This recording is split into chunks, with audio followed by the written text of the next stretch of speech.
আসসালামু আলাইকুম প্রিয় দর্শক, একটা পুরনো প্রবাদ আপনারা সবাই শুনেছেন, সেটা হলো যে যায় লঙ্কায় সেই হয় রাবণ।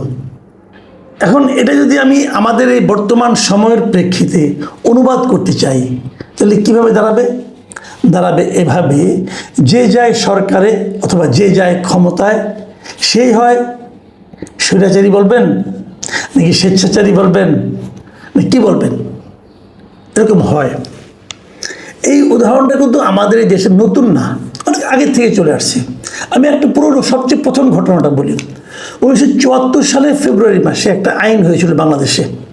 সেই আইনটার নাম হলো বিশেষ ক্ষমতা আইন।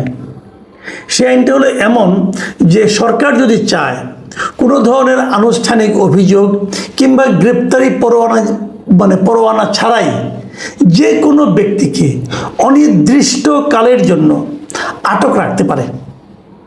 মানে একজন লোক, সরকার যদি চায় যে সামওয়ান, যে কোনো একজন ব্যক্তি, আপনি হন আমি হই যে কেউ হোক, তাকে ইচ্ছা করলে কোনো রকম আমার বিরুদ্ধে কোনো অভিযোগ তারা বলার দরকার নাই, আমার বিরুদ্ধে কোনো গ্রেপ্তারি পরোয়ানা ওয়ারেন্ট থাকার দরকার নাই। সরকার চাইলে এই আইন দিয়ে আমাকে অনির্দিষ্টকালের জন্য, 1 মাস 2 মাস 1 বছর কোনো ব্যাপার না, আমাকে আটক রাখতে পারে। এটাকে তখন ওই সরকার করেছিল যে অজুহাতে বলেছিল চোরাচালানি বেড়ে যাচ্ছে, সন্ত্রাস বেড়ে যাচ্ছে, অতএব এই আইনটা করা দরকার এবং লোকজনকে ধরে ধরে আনা দরকার। তো এই আইন দিয়ে চোরাচালানকে দমন করা গিয়েছিল, সন্ত্রাস দমন করা গিয়েছিল তা না, বাট এটা দমন করা গিয়েছিল বিরোধী রাজনৈতিক দলের নেতা কর্মীদেরকে ধরে ধরে, জাসদের নেতা কর্মীদেরকে তারা এটা নিয়ে আটক করত। এটা 74 সালের কথা। 74 সাল থেকে শুরু করে যত সরকার আসছে আমাদের এখানে, সবাই এই আইনটা প্রয়োগ করছে। এবং যে সরকার আসছে সেটা সময় বিরোধী দল ছিল না, ছিল তো। বিরোধী দলে থাকাকালে তারা কিন্তু এই আইনটা সমালোচনা করছে, বলছে এটা একটা কালো আইন, এই আইনটা থাকা উচিত না। সবাই এবং যারা ক্ষমতায় ছিল তখন তারা প্রয়োগ করছে, ক্ষমতা থেকে যখন নেমে যেয়ে তারা বিরোধী দল হয়েছে তখন তারা এই আইনটা সমালোচনা করছে যে এই আইনটা থাকা উচিত না। আবার যখন তারা ক্ষমতায় আসছে তখন তারা আবার এই আইনটা বলছে এই আইনটা থাকা দরকার। ব্যাপারটা কী দাঁড়ালো? যখন উনি ক্ষমতায় থাকেন, সরকারে থাকেন, তখন ওই কালো আইন হয়ে যায় ওনার জন্য প্রয়োজনীয় আইন, এবং যখন ক্ষমতার বাইরে থাকেন তখন এটা হয় তার কাছে কালো আইন। এইরকম মিউজিক্যাল চেয়ারের মতো আমাদের দেশের ক্ষমতা এবং ক্ষমতাসীনদের মনোভাব আমরা দেখে এসেছি। তো 74 এই ঘটনা, এই উদাহরণ, এই শ্লোক, এত কথা অবতারণা করলাম কেন সেটা একটু বলি। আপনাদের মনে আছে যে আওয়ামী লীগ সরকার যখন 2008 সালে নির্বাচনে জিতে ক্ষমতায় আসলো, 2011 সালের দিকে তারা একটা স্থানীয় সরকার নির্বাচন করেছিল, মানে অনেকগুলি সিটি কর্পোরেশনের মেয়র নির্বাচন করেছিল, প্রায় 6টার মতো। সবগুলিতে আওয়ামী লীগ হেরেছিল, সব কটাতে। সিলেট, রাজশাহী, খুলনা, তারপরে গাজীপুর, চট্টগ্রাম, সবগুলোতে তারা হেরেছিল। হারার পর যারা জিতেছিল তারা নিশ্চয়ই বিরোধী দলের লোক ছিল সবাই, এবং তারা যে খুব সুন্দরভাবে মেয়রশিপটা চালাতে পেরেছে তা কিন্তু না। এরা কেউই পূর্ণ মেয়াদে সুস্থভাবে মেয়রের চেয়ারে বসতে পারেনি। সবাইকে কোনো না কোনো আইন দিয়ে চেয়ার থেকে সরিয়ে দেওয়া হয়েছে। সরিয়ে দিয়ে ওখানে আওয়ামী লীগ তার দলের একজন কমিশনারকে ওই যে প্যানেল মেয়র বলে বানিয়ে তারা চালিয়েছে। কোনো একটা মেয়র দায়িত্ব পালন করতে পারে নাই। কেন পারে নাই? তাদের বিরুদ্ধে কোনো একটা আইন দিয়ে, কোনো একটা মামলা দিয়ে, তখন একটা নিয়ম ছিল, যদি কোনো মেয়রের বিরুদ্ধে কোনো একটা মামলা থাকে, ফৌজদারি মামলা থাকে, অথবা যদি সে ফৌজদারি মামলার আসামি হয় এবং যদি তার বিরুদ্ধে কোনো নৈতিক স্খলনজনিত অভিযোগ থাকে, এই সমস্ত কয়েকটা নিয়ম ছিল। এইগুলি কোনো একটা থাকলে তাকে সেখান থেকে সরিয়ে দেওয়া যায়। সরিয়ে দিয়ে অন্য একজনকে আপনি ওদের মাঝখানে প্যানেল থেকে কাউকে একজনকে আপনি বসাই দিতে পারেন। প্রত্যেকটা জায়গায় এই ঘটনা ঘটেছিল। মেয়ররা হয় জেলে গিয়েছিল অথবা পলাতক ছিল, ঘটেছে। কিন্তু এই আইনটার আমি খুবই সমালোচনা তখনও করেছি, এখনও করি। আমার কথা হলো, একজন লোক জনপ্রতিনিধি, জনগণ তাকে নির্বাচন করেছে, তাকে আপনি একটা প্রশাসনিক আদেশের মাধ্যমে, নির্বাহী আদেশের মাধ্যমে তাকে আপনি সরিয়ে দেবেন কিভাবে? কেন? তাহলে কি আপনি জনগণের রায়কে অবমাননা করলেন না? এটা উচিত না। একটা ছুতা নাতায় তো আপনি তাকে সরিয়ে দিতেই পারেন, এটা তো উচিত না। এই বিষয়টা যখন আমাদের অন্তর্বর্তীকালীন সরকার এলো, তারা এটাকে আরও নগ্নভাবে প্রয়োগ করলো। কীভাবে নগ্নভাবে প্রয়োগ করলো? তার অন্তর্বর্তীকালীন সরকার দায়িত্ব নিল কবে? 2024 সালের 8ই আগস্ট। ঠিক তার 9 দিনের মাথায়, মানে 17 আগস্ট তারা কয়েকটা আইন করলো। এই আইনগুলি কি কি? আইনগুলির নামগুলি আমি বলি। আইনগুলি হলো স্থানীয় সরকার সিটি কর্পোরেশন সংশোধন অধ্যাদেশ। আইন মানে অধ্যন্ত সংসদ নাই, কিন্তু প্রেসিডেন্ট অধ্যাদেশ জারি করেছে। তবে স্থানীয় সরকার পৌরসভা সংশোধন অধ্যাদেশ, জেলা পরিষদ সংশোধন অধ্যাদেশ, উপজেলা পরিষদ সংশোধন অধ্যাদেশ, এই 4টা আইন তারা করলো। এবং এই 4টা আইনে তারা কী বললো? তারা বলল, আগে যেরকম একজন প্রশাসককে, একজন মেয়রকে, নির্বাচিত উপজেলা চেয়ারম্যানকে, নির্বাচিত জনপ্রতিনিধিকে, স্থানীয় সরকারের এদেরকে যেমন এখন একটা কারণ দেখিয়ে ছুতা নাতায় সরিয়ে দেওয়া যায়, এখন তারা দেখলো এতগুলি কারণ আমি কী করে দেখাবো। ওনারা কারণ দেখানোর মধ্যে ধারলেন না। ধার না দিয়ে ওনারা বললেন, মূল কথা হলো ওনারা বললেন যে যদি সরকার মনে করে যে বিশেষ পরিস্থিতিতে অথবা জনস্বার্থে এই জনপ্রতিনিধিদের বরখাস্ত করতে হবে, তাহলে তারা ইচ্ছা করলে করতে পারে। মানে কোনো রকম অজুহাত, কোনো রকম লেম এক্সকিউজ কিছুই দেখাতে হবে না। সরকার মনে করেছে যে বিশেষ পরিস্থিতি বা জনস্বার্থে। এখন বিশেষ পরিস্থিতি কাকে বলে বা জনস্বার্থ কোনটা, এর কোনো সংজ্ঞা কিন্তু এই আইনে দেখানো হয় নাই। এবং হয় নাই বলে তখন যে ঘটনাটা ঘটেছিল তা হলো 2024 সালে, মানে সেই যে আইনটা করলো 17 আগস্ট, তার ঠিক 2 দিনের মধ্যে 12টা সিটি কর্পোরেশনের মেয়র, 60টা জেলা পরিষদের চেয়ারম্যান, সারা দেশের সব উপজেলা পরিষদের চেয়ারম্যান, ভাইস চেয়ারম্যান, নারী ভাইস চেয়ারম্যান ও পৌরসভার মেয়রকে অন্তর্বর্তীকালীন সরকার অপসারণ করে। সব মিলিয়ে অপসারিত জনপ্রতিনিধির সংখ্যা হলো 1876 জন। এই 1876 জনকে এক নোটিশে অন্তর্বর্তীকালীন সরকার অপসারণ করে দেয়। তারা সবাই, এদের মধ্যে এমন লোক ছিল, যেহেতু আপনার উপজেলা পরিষদ এগুলোতেও আপনার সবগুলোতে একসঙ্গে হয় না, কোনোটা হয় তারপরে আবার মানে মেয়াদ শেষ হতে আবার সময় লাগে, এক এক সময় হয়। এমনও দেখা গেছে মাত্র 15 দিন অফিস করতে পেরেছে, 15 দিন। এমন অনেক আমার কাছে আমার সঙ্গে বেশ কিছু উপজেলা চেয়ারম্যান, ভাইস চেয়ারম্যান, নারী ভাইস চেয়ারম্যান আমার সঙ্গে যোগাযোগ করেছেন। তারা বলেছেন, একজন আমাকে বলেছিলেন, ভাই মাত্র 15 দিন আমি বসতে পেরেছি। একজন বলেছেন গেলে রেজাল্টটা হয়েছে বসতেও পারি নাই। এখন এই এত টাকা খরচ করে ইলেকশন করেছে, ভোট পেয়েছে, সে এখন এক কলমের খোঁচায় নাই হয়ে গেল। কেন নাই? এটাতে প্রশ্নও করতে পারবে না। এটা কি কোনো সভ্য আইন হতে পারে?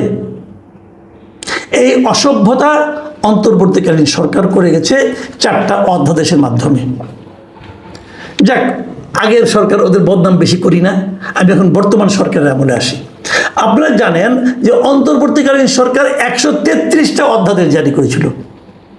সেগুলোকে আইন অনুযায়ী এই সংসদ অধিবেশন শুরু হওয়ার পর 1 মাসের মধ্যে তুলতে হবে, আলোচনা করতে হবে, পাশ করতে হবে, আর না হলে বাতিল হয়ে যাবে। গতকালকে কিন্তু আমি বলেছিলাম যে 98টা অধ্যাদেশ তারা হুবহু পাশ করতেছে, যা আছে তাই পাশ করবে। আর বাকি যে থাকলো যে কয়টা 35টা, সেই 35টার মধ্যে কিছু তারা একদম বাতিল করে দিয়েছে, এটা হবেই না। আবার কিছু তারা অধিকতরভাবে করবে এবং কিছু তারা আলোচনা করবে। এগুলো 3টা ক্যাটাগরিতে রেখেছি। কালকে আমি এগুলি যেগুলি বাতিল করে দিয়েছিল এবং অন্যান্যগুলি যে গণভোট জানে কি তারা মানে তুলবে, কিন্তু আলোচনা মানে বাতিলই হয়ে যাবে বলা যায়, যেগুলো আলোচনা করেছিলাম সেগুলো কালকে বলেছিলাম। আজকে আমি 98টা নিয়ে 98টার মধ্যে একটা নিয়ে আলোচনা করার জন্য বসছি। আসলে একটা না, 4টা। সেই 4টা কোনটা? এই এতক্ষণ যে আলোচনাগুলি করলাম, ওই যে বললাম যে 17 তারিখে স্থানীয় সরকার বিষয়ক 4টা অধ্যাদেশ সংশোধন অধ্যাদেশ হয়েছে, ওই 4টা নিয়ে। ওই 4টা কিন্তু 98-এর মধ্যে আছে, মানে এই 4টা পাস হবে, হয়ে যাচ্ছে, কোনো চেঞ্জ হবে না, যা আছে তাই পাস হবে। এবং এই 4টার মধ্যে কিন্তু ওইটা আছে যে সরকার চাইলে যদি বিশেষ পরিস্থিতির কারণে অথবা জনস্বার্থে যে কোনো স্থানীয় সরকারের প্রতিনিধিকে যে কোনো সময় বরখাস্ত করতে পারবে। তাহলে বিষয়টা কী দাঁড়ালো? বিষয়টা দাঁড়ালো হলো এই, আগামীতে যখন এইটা যখন আইন হয়ে যাবে, তখন আগামীতে যখন কোনো কেউ উপজেলা চেয়ারম্যান হবেন, যখন কেউ কোনো মেয়র হবেন, তিনি যদি অন্য দলের হন, সরকার বিরোধী কোনো দলের হন, সরকার ইচ্ছা করে 2 দিনের মাথায় তাকে বরখাস্ত করে দিতে পারবে। তাহলে ইলেকশন কে করবে? কেবল নিজের দলের লোকজন করবে। আমরা বলেছিলাম না, আমি আর ডামির নির্বাচন, স্থানীয় সরকারে আমি আর ডামির নির্বাচনের একটা ব্যবস্থা আইনগতভাবে পাকাপোক্ত করার চেষ্টা হচ্ছে। ইহা কি গণতন্ত্র? আমরা এটাকে গণতন্ত্র বলবো? আপনারা অন্তর্বর্তীকালীন সরকারের অগণতান্ত্রিক অনেক অধ্যাদেশ বাতিল করে দিলেন, এই 4টা রাখলেন কেন? আপনার পক্ষে যায় তাই? নতুন সরকার এসেছে, অনেকে আমাকে বলেন নতুন সরকার মাত্র দায়িত্ব নিল, এরকে সমালোচনা কেন করেন? আমি সমালোচনা করতে চাই না, বিশ্বাস করেন আমি চাই নতুন সরকারকে সমর্থন করতে। পাশাপাশি আমি এটাও তাদেরকে অনুরোধ করব, এমন কিছু করেন যেন সমর্থন করতে পারি। এটা কি সেই কাজ? এই কাজের সমর্থন কে করতে পারবে বলেন আপনি আমাকে? গণতান্ত্রিক মন মানসিকতা যার মধ্যে সামান্যতম আছে, সে পারবে এটাকে সমর্থন করতে? মির্জা ফখরুল ইসলাম আলমগীরের মিনিস্ট্রি এটা, ওনাকে তো আমি একদম ভদ্রলোক হিসেবে জানি। আপনি এরকম স্বৈরাচারী একটা আইনকে সাপোর্ট করতেছেন? কিভাবে করতেছেন ভাই? আপনার তো বয়স হয়েছে না, আপনার বয়স হয়েছে, আপনি এমন কিছু করেন যেন আপনার মৃত্যুর পরেও মানুষ আপনাকে প্রশংসা করে, যেন এই লোকটা গণতান্ত্রিক ছিল, এই লোকটা একটা ভালো কাজ করে গিয়েছে। এটা ভালো কাজের নমুনা বলেন ভাই? আচ্ছা বাদ দেন, আমি তাও বাদ দিলাম, ওনার কাছে আমি ব্যক্তিগত কোনো ওনার ভালো মানুষই চাই না, আমি ধরে নিলাম উনি একটা এই লোক। কিন্তু আপনি আমাকে বলেন আপনার দলের কিটা আদর্শ? আসেন আমি 2টো পয়েন্ট আসি। 1 নম্বর পয়েন্ট হলো, আমরা জানি যে এই সরকার শুরুর থেকেই, মানে সরকার বিএনপি অনেক আগের থেকেই 31 দফা রাষ্ট্র সংস্কার আন্দোলন তারা করতেছিল, মানে একদম শেখ হাসিনার আমল থেকে। কিন্তু 31 দফা রাষ্ট্র সংস্কার করবে। সেই 31 দফার 21 নম্বর দফাটা কি জানেন? আমি আপনাদেরকে পড়ে শোনাই। 21 নম্বর দফাটা হলো যে স্থানীয় সরকার প্রতিষ্ঠানগুলিকে শক্তিশালী করা। সেখানে বলা হয়েছে যে মৃত্যুজনিত কিংবা আদালতের আদেশে পদ শূন্য না হলে স্থানীয় সরকার প্রতিষ্ঠানে সরকারি প্রশাসক নিয়োগ না করা এবং আদালত কর্তৃক দণ্ডপ্রাপ্ত না হওয়া পর্যন্ত স্থানীয় সরকারের প্রতিনিধি, নির্বাচিত প্রতিনিধিদের নির্বাহী আদেশের বলে বরখাস্ত বা অপসারণ না করার কথা মানে করা যাবে না। তারা কিন্তু নিজেরা বলেছে, যদি একজন স্থানীয় সরকার প্রতিনিধির মানে মেয়রের যদি তার মৃত্যু না হয়, তাহলে ওই পদে কাউকে তারা সরকারি লোক প্রশাসক নিয়োগ করবে না। অথবা যাদের মধ্যে মামলা আছে, মামলা হলেই অপসারণ অপসারণ করবে না, বরঞ্চ যতক্ষণ পর্যন্ত দণ্ডপ্রাপ্ত না হবে, আদালত যদি তার বিরুদ্ধে দণ্ডাদেশ দেয় তখন তাকে অপসারণ করবে, এর আগে করবে না। এটা কেন করেছিল? ওই নিজেদের যে অতি তিক্ত অভিজ্ঞতা, ওটার কথা মাথায় রেখে করেছিল। তাদের মেয়রগুলিকে জাস্ট একটা মামলা দিয়েই অপসারণ করা হয়েছিল, মামলার রায় কিন্তু রায় পর্যন্ত অপেক্ষা করে আগে অপসারণ করছিল। এই জন্য তারা বলছে যদি সেটা ফৌজদারি অপরাধে দণ্ডিত হয় তখন তারা অপসারণ করবে, এর আগে না, বলেছে তো, মাথায় রাখেন।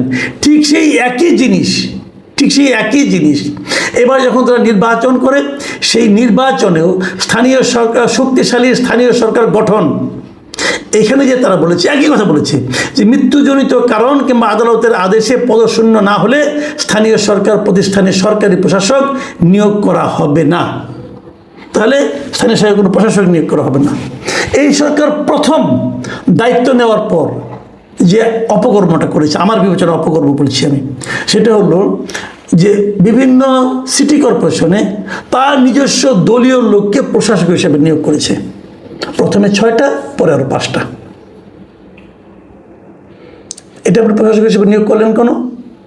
এটা তো আপনার 31 দফা তো যা বলছেন, আপনার মানে ইশতেহার, নির্বাচনী ইশতেহার যা বলছেন তার ঠিক পুরো উল্টো কাজটা আপনারা করলেন। আপনি তো জনগণের কাছে অঙ্গীকার করেছেন যে আপনি প্রশাসক নিয়োগ করবেন না, করলেন কেন?